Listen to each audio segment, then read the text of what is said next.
그런 분들을 제외하곤 모든 분들은 그냥 11인치 사이즈의 아이패드를 추천드립니다. 왓썹으로 기똥찬 똥찬입니다. 오늘은 아이패드 미니 7세대를 제가 일주일 동안 사용해본 후기를 알려드릴 건데요. 언박싱 리뷰와는 달리 스펙 같은 이야기는 잘 안 할 거고요. 진짜 실사용해야만 느낄 수 있는 여러가지 장단점에 관한 저의 생각을 정리해봤습니다. 댓글을 보면 아이패드들 중에 어떤 걸 사야 될지 고민하시는 분들이 많더라고요.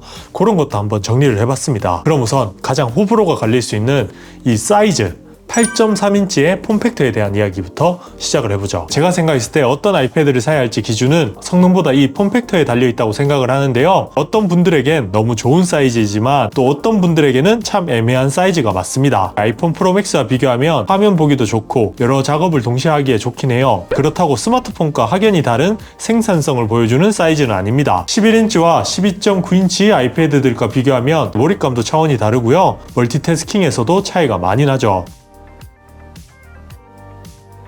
좀 극단적 비교이긴 하지만 12.9인치와 비교했을 때 지금 멀티태스킹 화면입니다. 챗 GPT와 네이버 이렇게 두 개 띄워놓은 상태인데요. 차이가 많이 나죠. 네이버 페이지 같은 것도 아이패드 12.9인치는 PC 전용 화면이 뜨고요. 미니는 모바일용 화면이 뜹니다. 세로로 사용했을 때도 똑같이 모바일 모드로 변경이 되긴 하지만 이렇게 보여지는 화면 차이가 많이 난다는 걸 느낄 수 있습니다. 설정창 같은 데 들어가도 이런 식으로 사용하는 것 자체는 크게 문제는 없지만 시원시원함이라든지 이런 멀티태스킹에서 차이가 난다고 보시면 돼요. 결론을 내자면 어떻게 사용하는지가 정말 중요한 제품이에요. 주로 들고 사용한다, 주로 이동한다, 그럼 아이패드 미니 너무나 좋은 제품이고요. 평소에 키보드랑 마우스 같은 입력 장치까지 이용을 한다면 더더욱 미니는 사시면 안 돼요. 다음, 성능에 관한 제 실사용 후기를 말씀드릴 건데요. 이건 결론부터 말씀드리면 iOS 기반의 패드 프로그램을 주로 사용한다면 전혀 부족함 없는 성능입니다. 저한테 있는 게 A17과는 크게 차이가 나진 않는 M1 아이패드가 있습니다. 이 두 제품이 크게 차이 나진 않아요. 싱글코어는 얘가 좋고요. 멀티코어에서는 얘가 좋습니다. 어떤 사용성의 차이가 있는지 보여드릴게요. 콘솔 수준의 게임이라고 불리는 두 개의 게임을 그냥 간단하게 실행만 해볼게요. 그냥 거의 똑같다고 보시면 될 것 같고요. 그리고 게임을 할 때도 차이가 없습니다. 버벅임 없이 아주 좋은 그래픽으로 즐길 수 있습니다. 60Hz라고 해도 크게 부족함은 없었고요. 작은 폼팩터가 주는 만족감도 있죠. 이렇게 잡았을 때 훨씬 가볍게 느껴지니까 한번 M1 또 해보죠. 와, 화면이 크니까 좋긴 좋네. 근데 게임하기엔 좀 부적합하긴 해요. 잘할 수는 없습니다. 재미는 있지만 현존하는 최고의 게임들을 해도 둘의 차이는 느낄 수 없다는 걸 알 수 있을 겁니다. M2, M4도 지금 현재는 차이가 없을 거예요. 근데 미래는 차이가 나겠죠. 보신 것처럼 아이패드 미니 충분히 좋습니다. 하지만 따져볼 게 있긴 해요. 이번 아이패드 미니 7세대는 출시된 지 얼마 안 됐기 때문에 중고로 산다고 하면 가격 차이가 크게 나지 않습니다. M2 에어는 11인치가 개봉되면 70만원, 미개봉은 80만원 정도 하고요. M4 프로 11인치가 개봉된 게 100만원, 미개봉이 110만원 정도 합니다. 심지어 프로는 256기가잖아요. 그러니까 당연히 보태서 요런 생각이 들 수밖에 없어요. M4 아이패드 프로와는 싱글, 멀티, GPU까지 거의 2배 이상 차이가 난다고 보시면 되고요. 에어와 비교했을 때도 싱글 코어에서는 조금 더 낮긴 하지만 멀티 코어에서는 30%, 그래픽 성능에서는 70% 정도 M2가 앞섭니다. 그리고 여기서 끝이 아니죠. 디스플레이, 배터리 성능, 입력 단자 이런 것까지 다 따지면 성능 차이가 정말 많이 난다고 볼 수 있어요. 중고로 좋은 매물 살 수 있다면 저는 무조건 11인치 제품을 추천드릴 것 같고요. 대신 난 성능보다 폼팩터가 정말 중요해, 이런 분들만 미니를 사면 되는 것 같아요. 그리고 말 나온 김에 디스플레이의 주사율에 관한 이야기도 해야겠죠.